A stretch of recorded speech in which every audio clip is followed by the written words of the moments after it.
শুভ সন্ধ্যা সবাইকে, শুভেচ্ছা সবাইকে। তো দেখো আমরা এখন রেডি হয়ে গেলাম সবাই মিলে। তো সবাই মিলে রেডি হয়ে কোথায় যাচ্ছি, এটা অনেকদিন আগের ভিডিও। তো তোমরা সবাই ভিডিওটা স্কিপ না করে দেখতে থাকো কোথায় যাচ্ছি। এই দেখো মেয়েকে সুন্দর করে সাজিয়ে দিয়েছি, কারণ আজকের দিন মানে ওই দিনটা ছিল মেয়ের জন্মদিন হলে কথা। তো অনেক দিন থেকে যাওয়ার ইচ্ছে ছিল, তো ভাগ্যটা হলো, সুযোগও হলো, তো যাচ্ছি। তো ত্রিপুরা ইউনিভার্সিটির সঙ্গে আছে মায়ের মন্দির। আমরা যখন গিয়েছিলাম তখন মায়ের মন্দিরে ছিল, খুবই ভালো লাগলো। মায়ের পুজোটাও দেখতে পেলাম, অনেক ভক্তরাও বসেছিল, সবাই পুজো দেখছিল,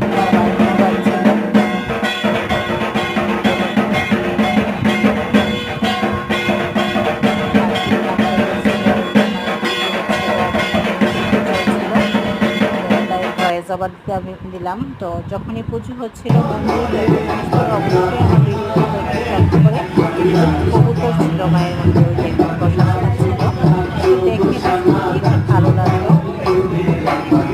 আগামীকালও যাওয়ার ইচ্ছে আছে। তো মায়ের মন্দিরের সাথে একটা ভোলা বাবারও মন্দির আছে, প্রণাম করে নিল এবং ঘন্টাও বাজিয়ে দিল।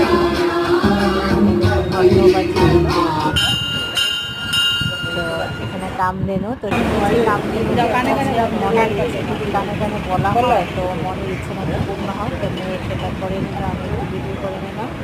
তো পাশাপাশি মেয়ে বলছিল আমাকেও করে নিতে, তো আমিও একটু কিছু বলে নিলাম, বলে নিলাম।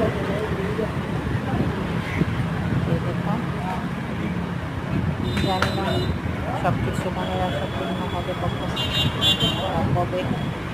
তো একবার একটা ফটোশ্যুটও করে নিলাম। আবার এদিকে দেখো মায়ের আরতি হচ্ছিল, সম্পূর্ণ পুজোটা শেষ করতে পারলাম না, কারণ মেয়ের জন্মদিন বলে কথা, কোনো জায়গায় যাবো, মেয়েকে সার্প্রাইজ দেওয়ার জন্য, তার সাথে একটা নেমন্তন্ন ছিল। তো নিচে এসে মানে ধূপপাতি আর ধূপপাতি ধরিয়ে দিলাম, মাকে দিয়ে মেয়েও মাকে দেখে তারপর আবার ওরা বাবার মন্দির ছিল সেখানে মানে প্রদীপ দেখিয়ে তারপর সেখান থেকে চলে আসবো।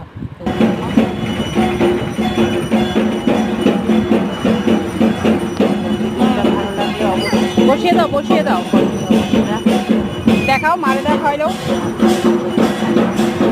এই দেখো বলছিলাম মানে দীপাবলি উপলক্ষে আগামীকালও পুজো হবে, যাওয়ার ইচ্ছে আছে, দেখি মা করে।